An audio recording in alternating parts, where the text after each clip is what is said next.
Hello, everyone, and welcome to a brand new episode of the Tech Your Business podcast. Today is a guest episode once again, and on today's episode, we'll be talking with Robert Washington.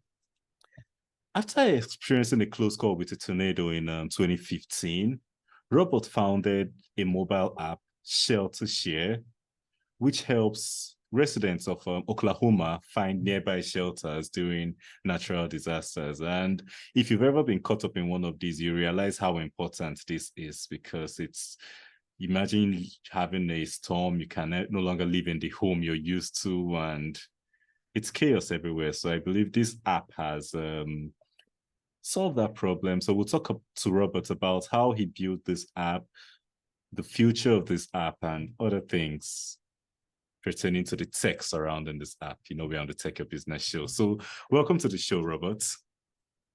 Thank you, Peter, man. I really appreciate you having me. Thank you. So I talked about the issue you had in 2015. So can you share the story behind the creation of this app and also what inspired you to develop a mobile app for things? Yeah, absolutely.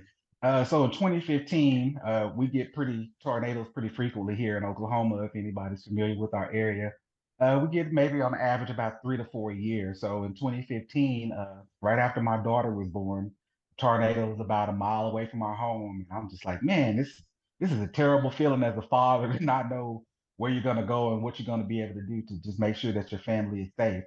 Uh, and where we currently live, they recommend that you shelter in place. And if you live in a apartment building, I just personally don't think that that's the greatest idea with 200-300 mile per hour winds coming towards you. So basically, the storm dissipated. Fortunately for that, it did tear up some stuff close by our house, but I was just like, Well, man, I can't be the only one that's dealing with this issue or whatever like that. So I decided to do something about it. And like I say, sat on it in 2015, but about 2022 is when I kind of got really focused and got into it. And I was accepted into an accelerator program. And that's how I was able to start my journey with Sheltershare. 7 years. A lot of us have that story. You get an idea and just stays there, stays at the back of your mind, keeps bugging you till you decide to let it go. Yeah. So Yeah, definitely. so what inspired you after 7 years of incubating the idea to finally get it out? Honestly, man, I didn't know how to even get started. Like I'm appreciative of all the resources and things that I have now, but in that moment, just didn't know where to go, just Googling stuff like how does one get started or what direction do you go? And then at that time, I mean, everybody knows about apps, but I'm like, man, this is a mobile application. I don't even know where to start to do that. So I'm thankful for the accelerated program I got in, and it allowed me and it gave me the tools and resources to be able to go out and find people to be able to do this. So uh, creating this platform, I've been doing it for about 18 months now since I created it. So I started in January. The app got pretty much put in motion in May of 2022, and it dropped in July of 2022. And it's just been a creating process since then. Wow. So we all know that there are a lot of tornadoes in Oklahoma. So when you look at the state of shelter available in the region, how available is shelter in the region, considering how tornado prone it is? That's number one. Then number two, what gap does Sheltershare aim to fill? Absolutely. Uh, there is no public shelters here in the current state of Oklahoma. Most people either have private shelters or there are some areas who got hit so frequently that they decided to reinforce either community centers or they reinforce their school gymnasiums, things to be able to protect the students and the residents in their community. So that's kind of how that came about. I would love to be able to just be able to add those people to that platform. This is something that was definitely built out of necessity because, again, those services are not offered here in Oklahoma. So the future is hopefully to be able to reach out to these community centers, reach out to these churches and these little places, these individual organizations that have reinforced their own buildings and allow them to be on our app. I want to bridge the gap to be able to help the underprivileged, the disabled, the elderly, all of these people who sometimes get left out and forgot about when these type of accidents happen. they need to be able to be transplanted and thought of just the same way as regular people. Also, animals and things of that nature. So, I mean, I've learned a lot in this process. So, I want to be able to bridge the gap for those people who don't have shelter to those who do have shelter.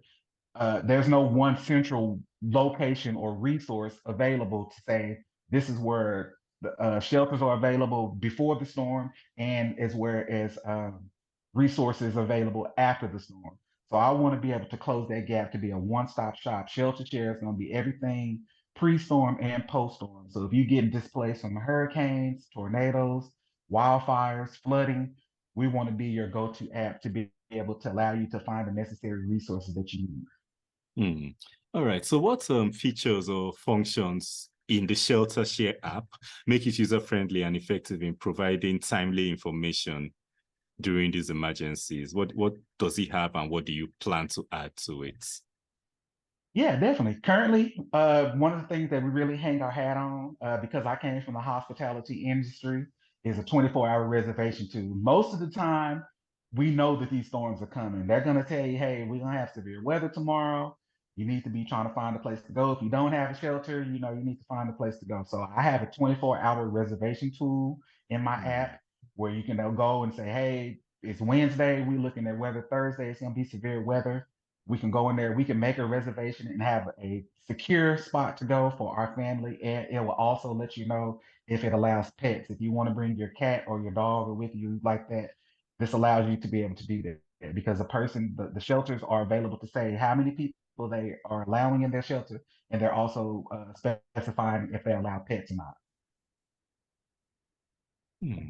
All right. So going back to building the app, we already talked about having a 7-year gap between the idea and the app coming out. So do you have a technical background? How did you get this done? Yeah, absolutely. I do not have a technical background. The same way that I found a way to get started, you have to start digging and scouring the internet to try to figure out people. Again, I can say just one of the accelerator programs helped me out, but then I got on Fiverr and then I just started asking people about that. And then that's kind of how I learned about no code platforms. I had no idea Hmm. what a no code platform was. I assumed that everybody had to come in and code you. You had to find a software engineer. They had to, digital ones and zeros on you. And I never knew anything about the no code platform. So that helped me discover that. I do not come from a technical background or anything like that. So that definitely helped me tremendously to be able to find a team like that can help me out. No code. So can you walk us through this no code? Because some of our listeners might not be familiar with no code. That's number one. Then number two, what could you build with this no code? How difficult was it? And did it serve the purpose? Yeah, absolutely.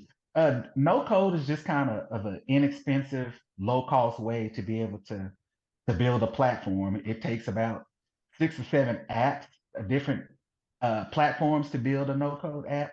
So I used Figma and Bravo Studio is what I used.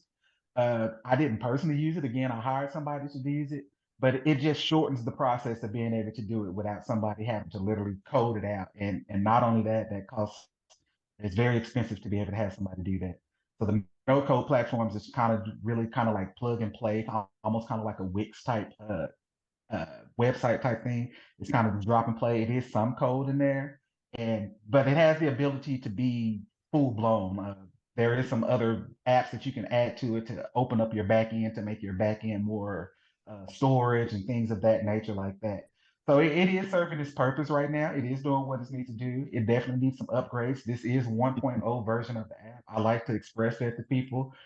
This is 1.0 version. It definitely needs some upgrades, but again, the no code team that I have in place is still there. They're able to do those upgrades, and you're able to build and keep adding to it to make it work for what it is. So I mean, I have enough background to be able to store all the data that I need and all the information I need right now. But uh, it's levels to it, like any other thing. Like you're gonna be at one level at no code. And eventually you're gonna have to go to the next level of no code just to make sure that you can operate in the way that you need for your users.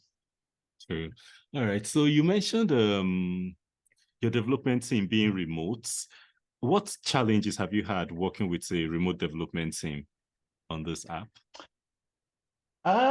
Honestly, I could say two things: time and sometimes language barrier. Hmm. That would be kind of this because we all on different time frames. You know, we 6 or 7 hours apart right now.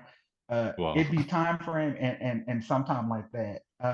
Other than that, they've been great to work with. I really don't have any issues with them. If I email them and talk to them, they're very open. I was customer number one for this group that started building my app. So like I said, I was customer number one. They showed me loyalty. I showed them loyalty.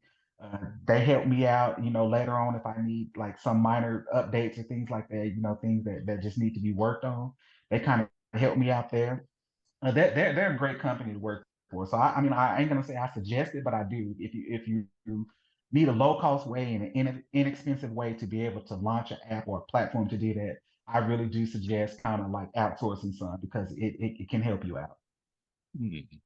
Interesting, because at the end of the day, a lot of people have horror stories to tell about outsourcing. A lot of people have horror stories to tell about working remotely and all that. So it's actually really refreshing that you have this experience, especially since it's your first time working with them and everything.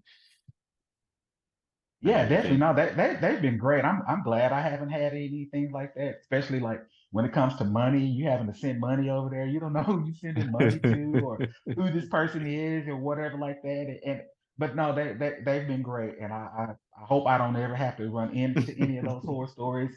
And honestly, I continue to plan to work with the same team that I've been working with. I don't really plan on switching up no time soon. Hmm. All right. So, in choosing this team you worked with, I'm sure you saw other options, other teams, and everything. What was your criteria in picking them? Because I believe being able to pick them and work with them and not have an issue wasn't luck. You probably had things you were looking out for. So, for our listeners that might want to do the same thing, what should they look out for in picking a partner, especially offshore remotes? Yeah, definitely. I say check them out as much as you can. Get on LinkedIn and check them out. Try to have as Hmm. much conversation with them as you can. Like they was very responsive in our emails. We would schedule calls. It wasn't they weren't late to calls. We get on the call. We was able to talk. We literally hashed everything out. I say have your expectations up front. What you expect from them. Ask them what they expect from you. Ask how you can meet.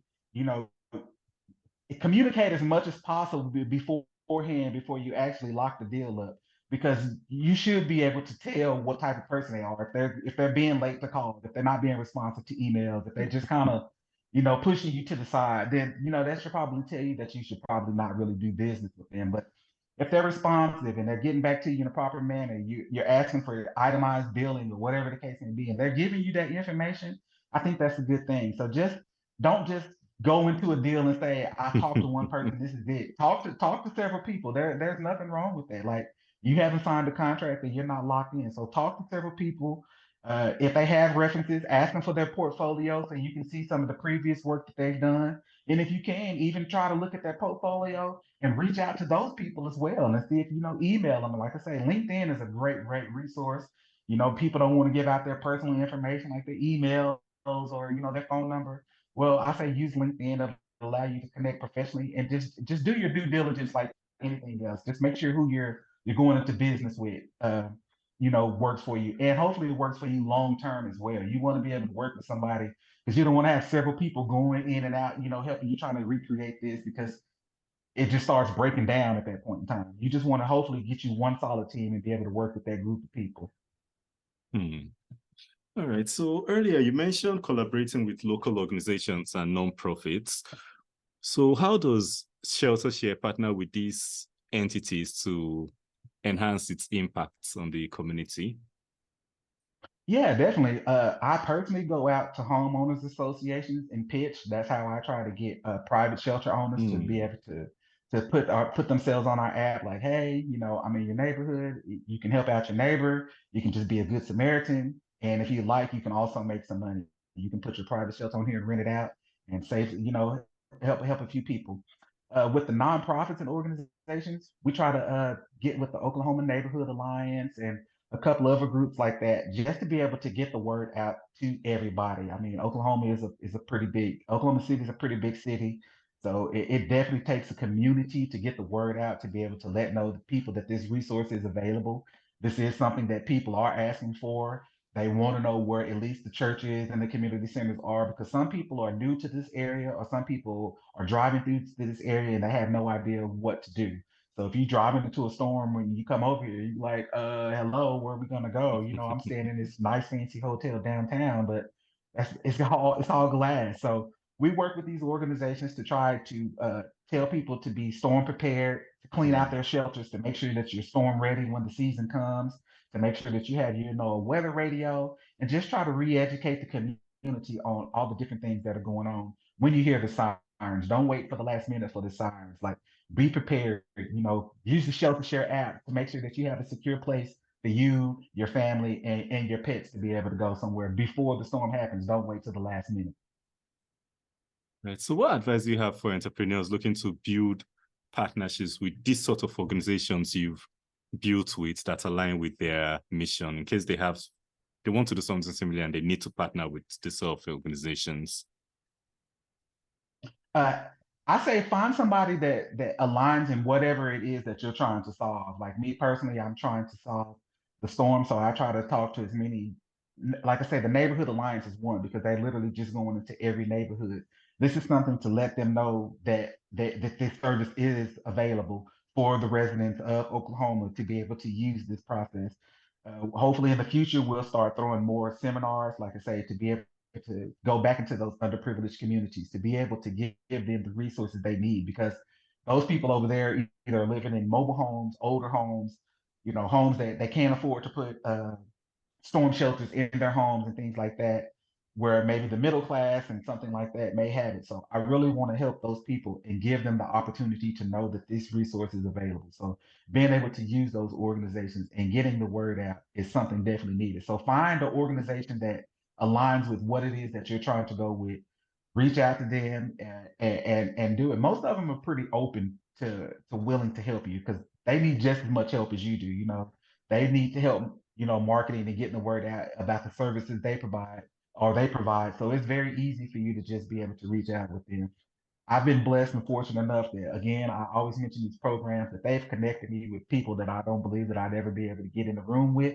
So they've put me in the room with these people. And then you, as an individual, whoever you are, you have to go in there and just seize the moment. Just because they put you in the room with that person doesn't mean that it's going to be given to you. You, as an individual, have to go in there, believe in your product, believe in what it is that you're offering, and go in there and close the deal.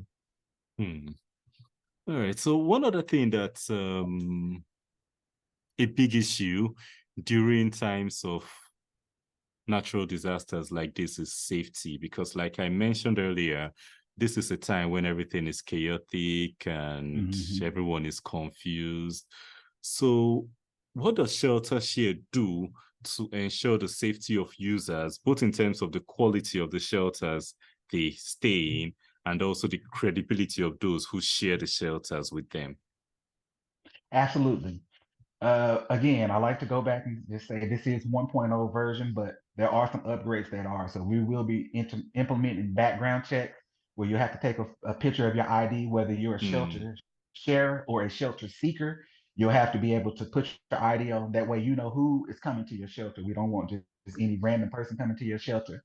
There's other features that we're going to eventually add. Uh, we want everybody to feel all inclusive. So we don't want uh, one group of people being partnered with another group of people.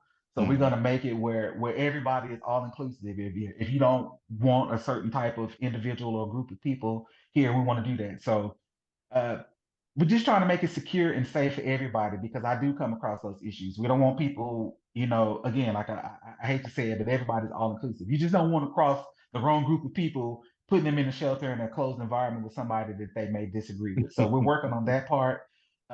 We also know things like pets. Everybody is not wanting their dog or their cat. You may be allergic to dogs or cats. So those are features and things that we're adding to the app because the users have asked for it, so we can be more diverse and put people in the right situations, because we don't want to put people in the shelters and cause a whole nother problem down in that shelter while there's a storm going on outside. True. So, do users of the Sheltershare app get an emergency toolkit after the storm? We do have some resources. I have emergency toolkits. I mostly use them for signups. Like if I'm at an event and hey, I like what you're doing, I'll be like, if you download the app and sign up right now, I'll give you a toolkit. Our toolkits come with water in them, like packaged water, protein bar. It comes with a blanket. It comes with an emergency whistle. Uh, Mm. it comes with toilet wipes. It has a flashlight in it. So it gives you the little things that you need to where if you were trapped down there, at least for a few hours, that you would be able to sustain yourself, like that. We are going to eventually have out bigger kits that we will have on our website for sale. They are specifically geared to tornadoes. Like I said, it has band-aids and stuff, but it ain't going to be like a rope or things like that. It's going to be something that's going to help you in that storm, or if you were strapped, to help you to be able to sustain at least a couple of hours until rescuers are able to find you. Interesting. So Sheltershare has the potential to benefit communities beyond Oklahoma, in fact, globally. So, what are your plans for scaling and expanding its reach to other regions worldwide prone to these natural disasters? Absolutely. We definitely plan to expand. Right now, I'm already currently, or I have got emails from the Maui fires, from the California Wow. fires. I'm getting emails right now from Florida about the hurricanes. It's about marketing and hopefully maybe partnering with maybe a government contract, like FEMA or something like that, to be able to expand. Because right now we're just building a game plan to be able to go city by city to be able to do this. Again, it will take a community. I'm a solo entrepreneur. I do this all by myself for 18 months. So yeah, I mean definitely some marketing to get some help because those people are asking for it too. And we have hurricanes coming on Florida right now, and I know those Wow. people are finna be displaced. They are definitely looking for a place to go. So our goal is really just to get out there, redefine our app, and make sure we have a good tool for people to use, a good, safe, and secure tool for people to use, and then just game plan it. Just go community, community, and just region, get outside Oklahoma, Arkansas, Kansas, and just go state by state to be able to help these. We definitely want to expand because yes, like you say, wildfires, flooding, hurricanes, overseas tsunamis, anything like that. People are getting displaced and they are looking for places to go. And there's anything that I personally haven't found that's one central location that allows you to get all these resources. Because again, we want to be pre-storm and post-storm. When the storm is over, you want to know where to be able to go get food. You want to be able to go where to get clothes. A charging station to charge your phone and things like that. So we definitely want to expand and definitely go globally. So, what's the biggest challenge you've had in the area of expanding? Marketing and funding. It's gonna come to a point in an entrepreneur's journey. It happens to all of us.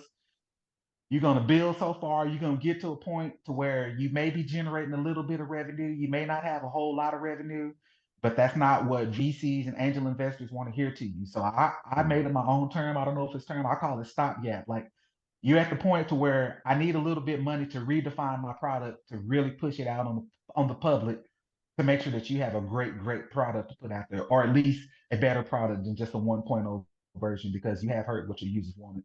So we just trying to redefine our product and push it forward and definitely marketing. So the biggest challenge is marketing and funding. Uh, I know it's a lot of money available out there, but I know VCs are not really giving money right now, especially if you don't have revenue.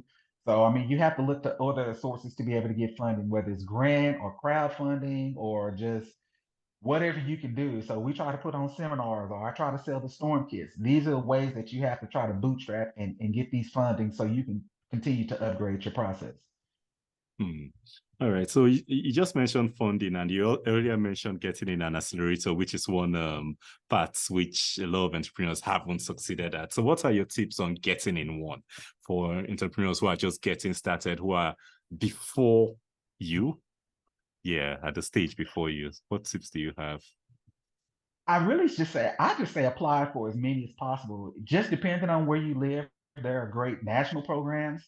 And then most of the time in your area, if there's a college or something in your area, they generally have some of these types of programs. They just not very well known all the time. Hmm.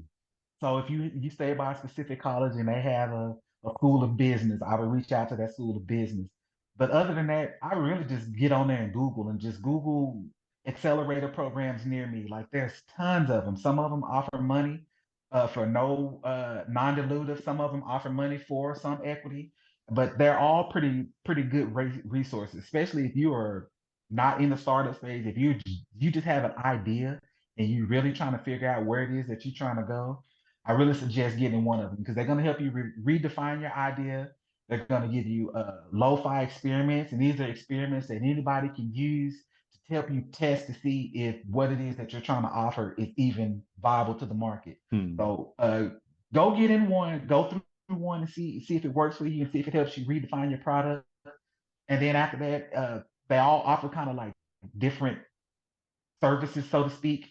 So I've been in three of them, and they've all helped me in different ways. From being in a one gave me money, one helped me type of how to pitch, one taught me how to do my business plan and a Wow. market analysis and executive summary. Like these are all things that you may not know beforehand as an entrepreneur that somebody's going to ask you about. So I suggest looking into it. And then there's just a lot of consulting people out there. If you can find you a good consulting person or podcasts like this, Tech Your Business, man, these are great resources. You talk to a lot of people and they giving you free game. You just have to get on there and listen. Yeah. Really true. That's a really good answer. So, Sheltershare is not just a business, but it's a tool for social impact, which not a lot of entrepreneurs are looking at. So, how can other tech entrepreneurs incorporate this social responsibility into their startups to make the world a better place? Yeah, I think it just has to be in you. I can't say that that's for everybody. You have to have a passion for this and want to be able to do this. Shelter Share was just my platform to be able to help people. Any way that I could help people, that's what I want to do. So if this gives me the platform to say that I'm helping you find shelter, helping you secure your family, that's what I want to do. Again, I say it's either in you or you just really want to solve a problem. And if you still really want to solve a problem, I still say it's in you. It's just you as a person. So if you're into social impact and wanting to help people, get out there and go help people. I encourage my kids, I encourage everybody around me to go be great. Like, go be great. If that's something that's in you, go do it because I get more joy out of knowing that this is going to be something that's going to help people. It's not a monetary thing for me because I was personally in this situation. I felt defensive as a father with a child. So I don't want anybody else to feel that way. So I do this purely out of love, out of heart to want to help other individuals because I know I'm not the only one. So if that's you, it's just in you. Go after it. And again, there are other programs for that too. Climate change and social impact things. Go get around other people that are involved in climate or social impact things and go hang around those group of people because it ain't gonna help you. It's just gonna help you grow and just help you bloom as a person. Hmm. Nice. So, talking about helping people, do you have any heartwarming or impactful stories from users of your app that show how significant it is in times of crisis? Yeah. When I did my beta testing, so before the app was even created, I did my beta testing, and I basically had to what we call the Wizard of Oz, and that's the just if you heard the story of the Wizard of Oz, the big Wizard of Oz was this great, big, powerful that everybody thought to him. But when Dorothy got there, it was just a man behind a curtain, doing all these things. So I did the same thing. I basically had to go find shelters with people and put them in a database, and then found people who were emailing me that needed shelter. And then I started connecting those people doing my beta testing. So people Hmm. were saying that they're very thankful that this type of service is out there because again, we get a lot of transient people and we got a lot of transplants. They come to Oklahoma and first time they hear those sirens, they go crazy because they have no idea where to go. So I have a lot of people. People are very thankful that this tool is out there. I can't personally say that I've 100% saved a life yet, but I have gotten emails of people saying that they're glad that this service is available and that they know that there's something out there if they need it that they can use it. All right. So, what metrics or measures of success do you use to gauge how effective Sheltershare is? Right now, because we're so new, I'm using my metrics of downloads and users because downloads is one thing, but users are another. I get a lot of people that just say, "Hey, yeah, I'm gonna go download your app," and I'm grateful for that. Believe me, I am. That helps your numbers, that lets you know. But at the same time, it's still users as well. Like how many people are actively signing up? How many people are actually on there seeking shelter? How many people have made a reservation to try to go and seek shelter during these times? So right now, I use those metrics because I just have a small pool of information to be able to go off right now. My numbers have so in the 18 months when I first started, when I first downloaded, I had about 50 downloads. And most of that was family and friends and people that I was in the accelerator programs with, like, hey, I just got my app, man, go download this thing. And they're like, yeah, I got you. That's great. And then it got to me going out to the homeowners association. It got out to me just walking up to people in public and saying, hey, you know this. I get on social media when storms are coming, and I'll post on all the news channel groups and say, hey, this is a great tool. This is a great resource. So just any way that I can get myself out there and put myself in front of people is basically how I try to get people on. Nice. So what exciting updates or future developments can users and supporters of Sheltershare look forward to in the near future? Yeah, absolutely. We're going to add Google Maps so it can integrate so you can just find where you need to go and just hit directions and it'll navigate that to you so you can do that. We'll integrate that. Like I said, we're integrating the background checks and things like that so people are secure and making sure that they know where they're going. We'll eventually add pre-weather alert services because even talking to people in your customer discovery, you figure out some people don't even have TVs in their homes. So put pre-weather alerts that way it'll chime on your phone and say, hey, you do have severe weather coming towards you. This is something that you need to be looking for. So again, one-stop shop in the Sheltershare app. Pre-storm resources, post-storm resources, pre-weather alerts, let you know where the storm is coming on you, and just being able to, be able to make sure you have a one location to be able to find all your resources. And unfortunately, if you were to get hit, we still want you to be able to use our app in an offline mode. So we'll add offline mode. So if the Wi-Fi or sales does go down, you still have access to the platform. Hmm. All right. So you've been building this app for a couple of months, over a year now. And if you look back and you're able to start afresh back when you started, what would you do differently to get to where you are faster? Oh man, uh, that's tough. I would say, man, I would just have to be more confident faster, more be assured of who I was, like to make sure that I was providing a service that people would use. So I would just be more confident in me, and be more outgoing and say, I can do this because it starts with you. If you don't believe in yourself or don't believe that you can do it, you're never gonna get up off the couch and get out the bed and go do it. So I would just say be more confident in myself, and then I say ask more questions and use the resources that were given to me in that first year or so. After going through a lot of these accelerators and stuff, I didn't reach out to people and I didn't talk to necessarily talk to all the people in the accelerators. People who are trying to help me. Hmm. And I would say I would go back in further and use those people faster. So beginning of this year, like January, that was one of my goals is all these resources I have, I'm going to use them because why haven't I, done this? I have people that I can call and say, hey, I need help with this, or can you guide me in the direction or point me to this? So use those resources. So be more confident and use my resources more is what I do. Interesting. I think a lot of us, especially those who feel we can do everything, we we get stuck with that a lot of the Yeah. time.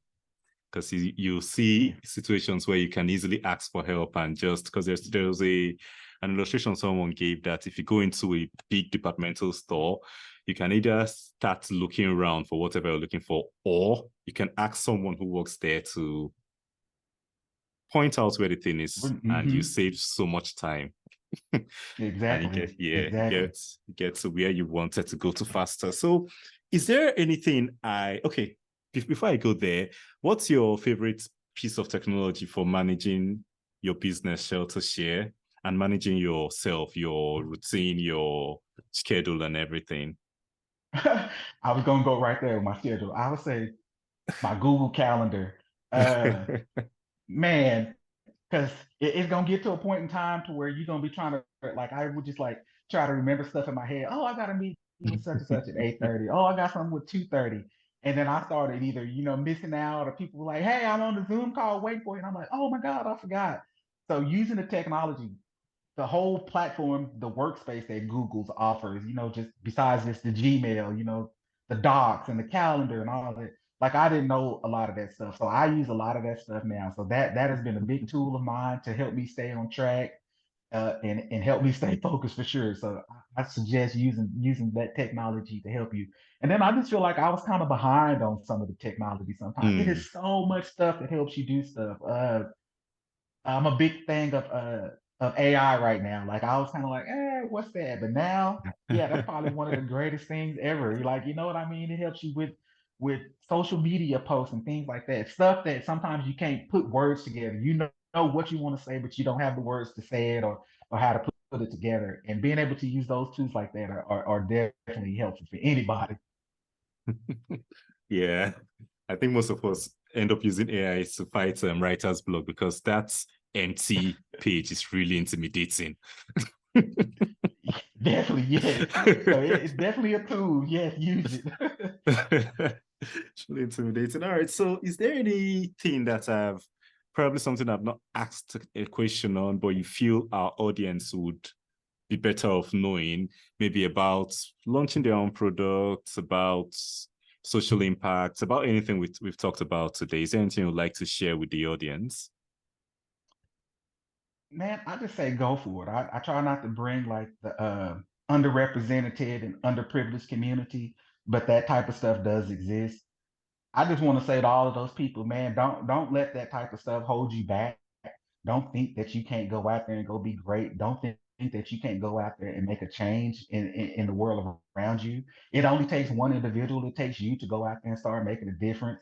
And that's when I spoke of confidence earlier. I didn't think that anything that I would do would start making a difference. But man, once you start to get the rolling, and then you start getting get you a good group of people, a good circle of friends, or that are like-minded, trying to solve problems, or entrepreneurs like you. Go get involved with those people because they'll help you out. And if you having just a bad day, you can kind of throw something at them, and they'll be like, "Oh yeah, I might have went through that," and they'll throw something back at you. So man, just find you a good group of people to go work with. Stay positive, man. And again, just go be great. Don't let not going to college, or don't let those things like that not want you to go out and go be great. I use that word a lot because, man, I honestly do wake up. I try to be a great husband, a great father, just a great friend to the people that I associate with. So I mean, I want people to do that. And like I said, when it really comes down to it, like people of black and brown color or whatever like that, don't really think that they can actually get out there and do these things. But you can. Like you Yeah. have the ability to make an impact. And I just really want people to go be great. Everything else with Sheltershare I do it out of love. So when I get to that point to where I really can help a lot of people, I want to be a resource. So I'll always be a resource to people and help people and be able to do like that. So I know that, I mean, Sheltershare is just something that I use, but now that it's gotten me to the point to where I've got my confidence, I just want everybody to know that you can go out there and make a difference. So go out there and go try. Like get off the couch and go try. Yeah, confidence really, really matters. And I learned that really early. Yes, sir, it does. Because I remember back then when I used to be in school, there are times when probably we have presentations and I just probably what I'm saying doesn't make so much sense, but I'm saying it really confidently and nobody's really listening. And they, oh yeah, that sounds really good, but just call the confidence and nothing else. Because to me, I knew I wasn't saying anything. Hmm. I I agree. I 100% agree. Even my first pitch, like if you could see my first pitch deck and when I worked to pitch the first time up until when I just pitched like 2 months ago, totally different person, man. That confidence is because even though you know your product, you still may not have the confidence to just be able to get up Yes. there and tell what your product is. So that comes over time. And once you do two, three, four of them, and then do a couple of public speaking engagements, it's like put me on, like put me in the game, coach. Like you want me to talk to? Let's go talk. Like let's do it. That's really true. So we had a really great conversation. So if the listeners want to hear more from you, they want to download your app or probably partner with you or learn from you, how can they reach you? Yeah, absolutely. You can go to shelter-share.com. That is my website. You can download the app there for iOS and Android on there. My social media is on there as well. or you can contact me at robert@shelter-share.com. Reach out to me, email if you want to collaborate, if you want to invest, if you just want to have a conversation. Like, I'm all for it. Like, I'm an open book. Let's have a conversation. And I really appreciate you reaching out to me to let you know that you listen to this as well. Thank you very much. So thank you very much for coming on. And for the listeners, thank you for being with us on this episode of the Tech Your Business podcast. I hope you've gotten a lot of tips on getting started, on confidence. Confidence is really important at the end of the day. Really important. Definitely. So till next week, when we come back with a brand new episode of the Tech Your Business podcast, don't forget to stay confident and keep taking your business. So bye for now. Thank you. All right.